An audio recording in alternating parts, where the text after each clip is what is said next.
Hello there. So today I'm going to be talking about the Lewitt LCT 440 Pure. Now, mostly I'm just going to talk so you'll be able to hear my voice over it, and that way you can get a sense whether or not this microphone is right for you. Now, I am not doing any type of adjusting to the audio. I'm not doing any EQ, no noise reduction, no gating, anything like that. What you hear is exactly how it sounds recorded directly into my computer. Now, it is run through my Audient ID4, so it's a pretty good interface. You should not be getting any type of preamp hiss in there with it. But we'll go ahead and see. I'm going to go ahead and give you a noise floor test.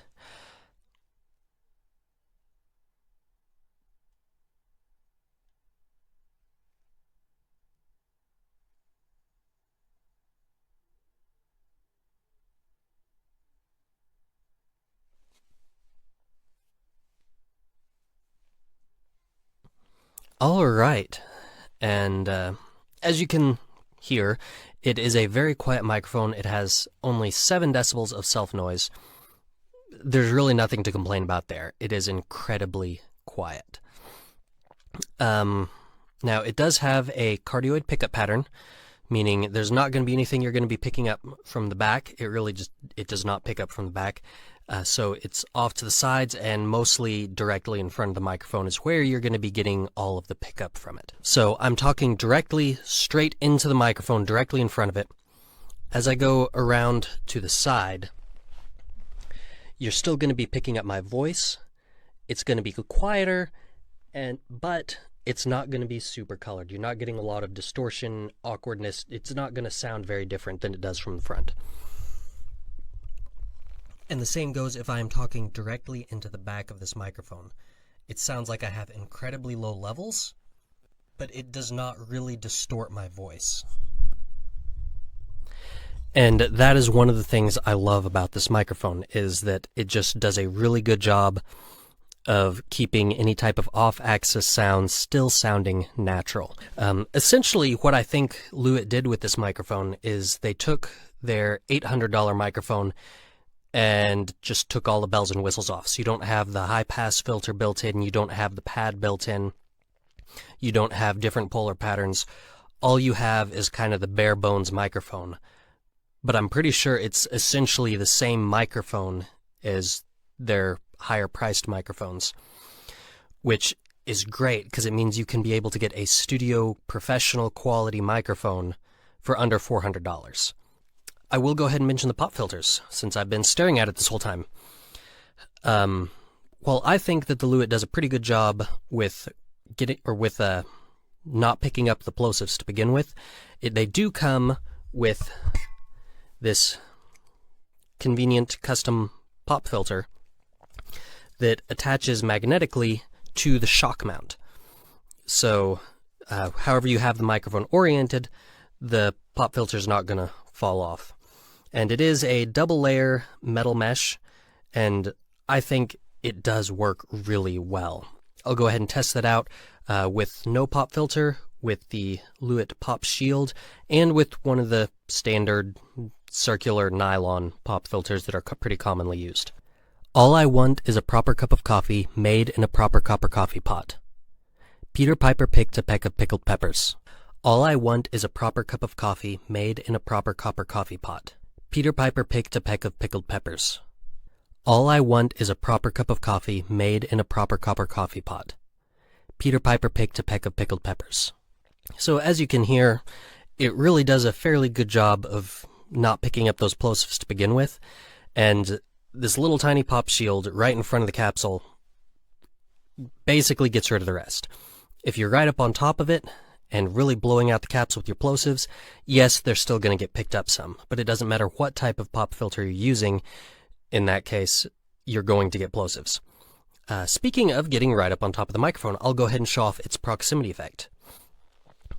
Now, with a lot of microphones, as you get close to it, your voice gets really boomy and muddy. One of the things I like about the Lewitt is, at least to my ears, my voice is not getting boomy or muddy. It definitely enhances the bass response, but I'm not getting a bunch of extra muddiness, and it's not distorting my voice any. I still have that nice, clear tone. It just has a lot better of a bass response. I get the depth of using the proximity effect without a lot of the extra muddiness. So I think I've covered just about everything I need to as far as regular use of the microphone for voiceover type stuff, anything like that. I am going to go ahead and do a little bit of singing vocals and instrumentation. I will go ahead and warn you, I am not a great singer, and I am also not a great musician, so you have been warned. Of all the money that here I've had, I spent it in good company, and all the harm that here I've done, alas, it was to none but me. And all I've done, for want of wit, to memory now I can't recall. So fill to me the parting glass. Good night, and joy be with you all. Again, sorry I can't sing.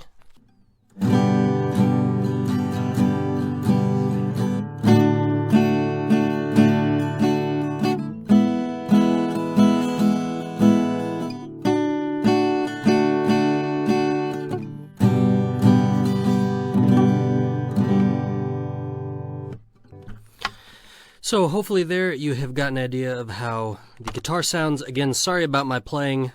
I am really just not great at it. I'm using a really cheap starter guitar because I just plink around on it for fun. So hopefully though that will give you an idea of how it sounds for acoustic pickup. All right, and if you are still here with me after my display of lack of musical talent, then hopefully you have gotten a good idea of how it sounds not just for voice, but for singing and instruments. So hopefully this review has kind of helped you hear how it actually sounds, and will help you decide whether the Lewitt LCT 440 Pure is the microphone for you.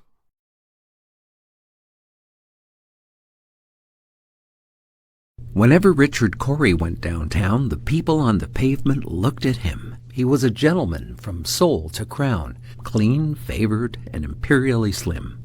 And he was always quietly arrayed, and always human when he talked. But still he fluttered pulses when he said, "Good morning," and glittered when he walked. And he was rich, yes, richer than a king, and admirably schooled in every grace. In fine, we thought that he was everything to make us wish that we were in his place. So on we worked, and went without the meat, and cursed the bread. And Richard Cory, one calm summer night, went home and put a bullet through his head. Whenever Richard Cory went downtown, the people on the pavement looked at him. He was a gentleman from sole to crown, clean, favored, and imperially slim. And he was always quietly arrayed, and always human when he talked. But still he fluttered pulses when he said, "Good morning," and glittered when he walked. And he was rich, yes, richer than a king, and admirably schooled in every grace. In fine, we thought that he was everything to make us wish that we were in his place. So on we worked, and went without the meat, and cursed the bread. And Richard Cory, one calm summer night, went home and put a bullet through his head.